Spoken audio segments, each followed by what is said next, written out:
The results were expected next morning, but surprising announcements appeared by early evening. The first reports, in fact, came from Fars News, which put up an initial story saying what the actual results were. And it was well ahead of its time. Obviously, it had been prepared in advance, and it wasn't long before it disappeared. Someone had pressed the wrong button, and one of the announcements got out of order.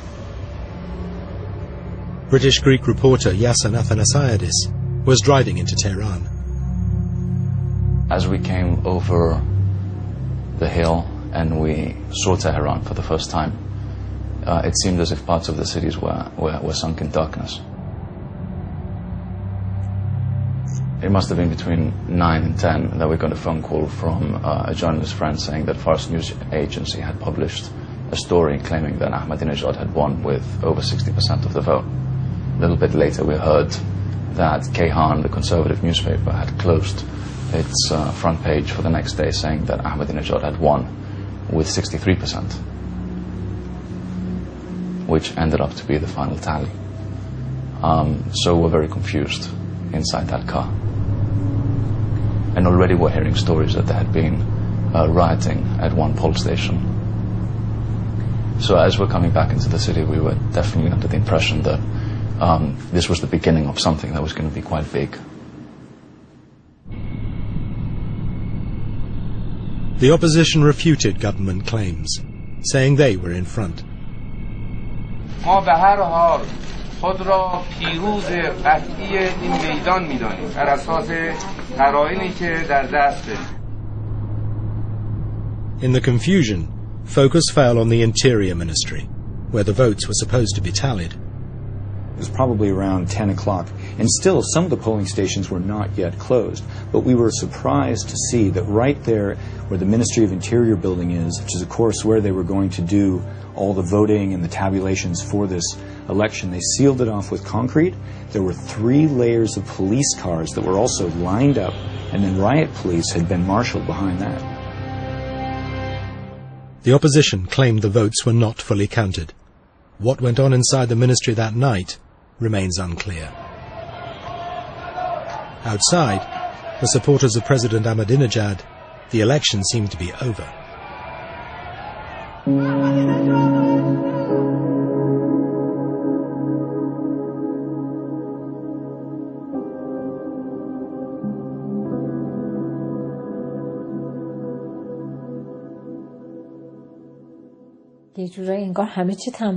Somehow it felt like the end of everything,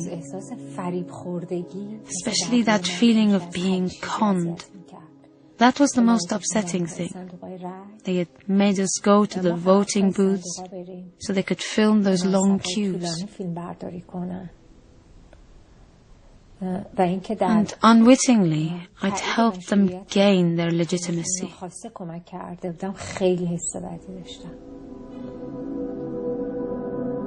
آقای محمود احمدی نژاد 24,527,516 Much was made of Ahmadinejad's margin of victory. Ahmadinejad broke the 1997 record of former President Mohammad Khatami, who got over 20 million. 63% was the figure leaked the previous night, before the polls had closed.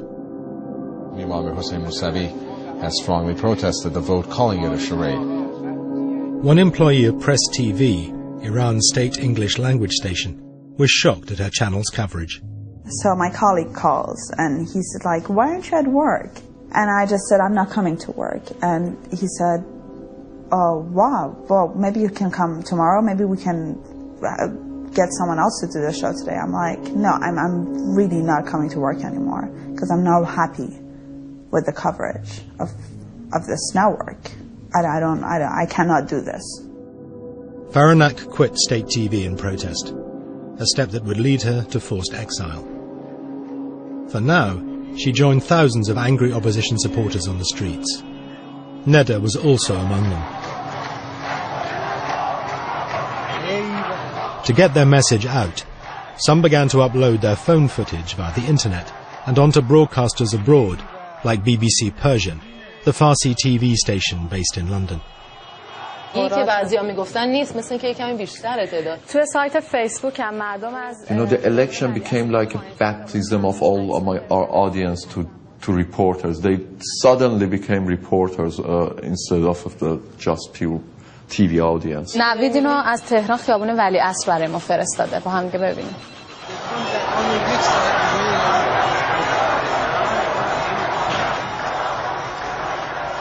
The crowd was getting bigger and bigger. People from the shops, they just shut down their stores, joined the crowd.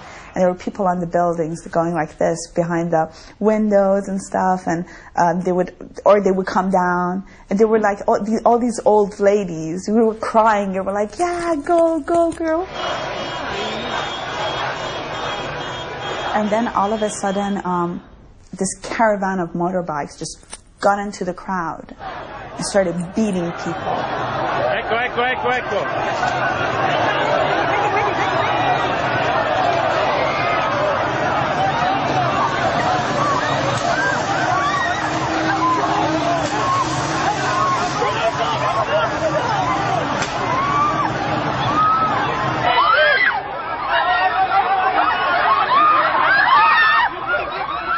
We heard screams from ahead of us, and we started seeing motorbikes. It was the first time we saw these motorbikes with the black suited, Robocops with the body armor, just coming down in our lane in the opposite direction on the pavements with gloves in their hands, and they were hitting women and men. But the really shocking thing was seeing these women that were running to escape, and they were just getting clubbed down. I'd never seen anything like this in 3 years of living in Iran. I'd never seen these, young, lean, extremely mean, coiled menace.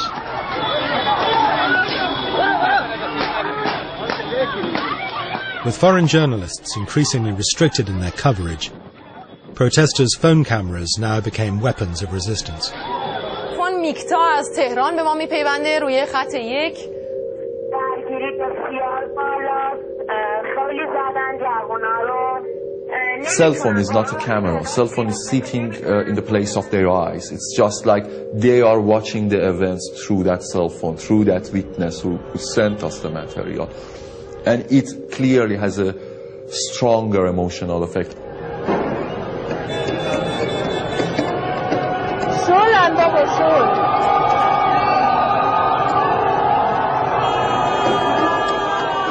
We were a few girls, and we thought that if we stand on the front line and start throwing stones, the police would be more hesitant to shoot at a girl or beat a girl. Little did we know that we would be the first people to get actually attacked.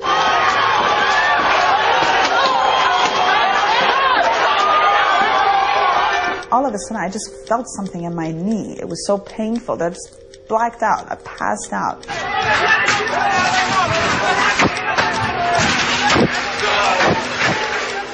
Faranak had been shot in the leg with a plastic bullet. The hospital was packed with the injured. I mean, I saw things. It was so disturbing. I couldn't stop crying.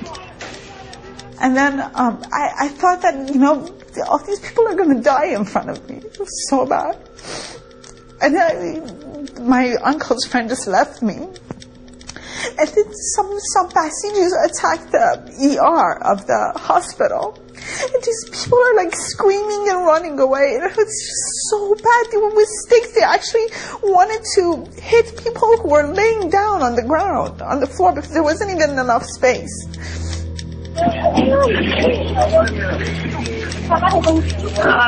There was a pregnant woman. They had broken her arm.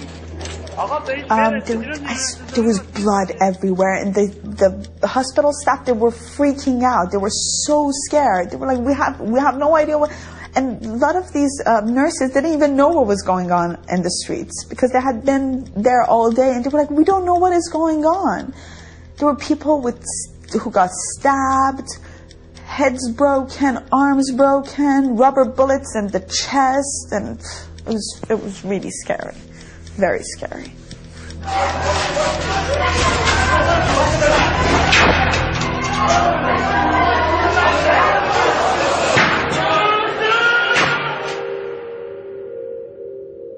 Neda tried to convince Caspian to join her.